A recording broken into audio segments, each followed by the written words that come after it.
I'm Senator Clarence Lamb, and welcome to my video update covering Week 9 of the 2019 legislative session. To begin this week, I'd like to highlight two of my bills that had hearings.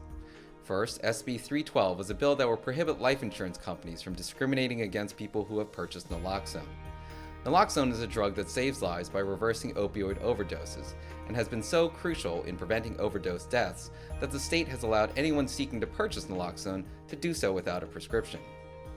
Many healthcare providers and Good Samaritans carry naloxone in the event that they can help save a life, but we have heard that insurers are now using those purchases to set higher insurance rates even for those individuals who do not use opioids themselves. This bill would stop that from happening. The second bill, SB 751, would implement greater protections for applicants seeking state employment by preventing them from having to undergo vetting by the Governor's Appointments Office.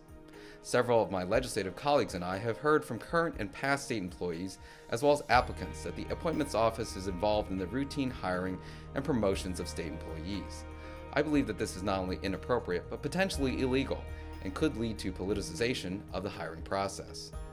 I think it's fine for the Appointments Office to vet individuals for political appointments such as boards and commissions, but the routine screening of applicants for state employment should be handled by each individual department or agency's HR office.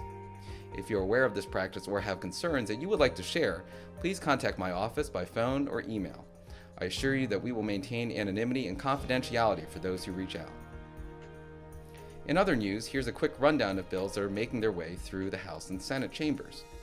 SB 285, a bill to ban styrofoam containers, passed the Senate this week on a bipartisan vote of 34-13 and is headed to the House. SB 391, the Federal Shutdown Paycheck Protection Act, is a bill that will allow federal workers who are furloughed as a result of a shutdown to qualify for state unemployment benefits. It passed both the House and the Senate and is now headed to the governor's desk for signing. HB 166, a bill that will increase the minimum wage to $15 per hour, passed the House this week and is now in the Senate. And HB 399, a bill that will provide those who are terminally ill with greater options to end their life, passed the House on a narrow but bipartisan vote of 74-66 and is now headed to the Senate. Finally, I'd like to mention two significant bills that were just introduced in the Senate.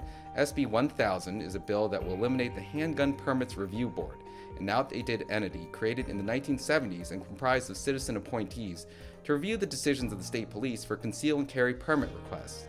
Instead, this bill would have administrative judges review appeals of these types of state police decisions. And SB 1030, the Blueprint for Maryland's Future Act, is a bill that will reform our state public schools by providing needed funding to help underperforming students and those with disabilities, incentivize our best teachers, and expand early childhood education. It was introduced and heard before a joint hearing of my committee and the Senate Budget and Taxation Committee. We've covered a lot of bills in this week's video update, and I'm curious what you thought.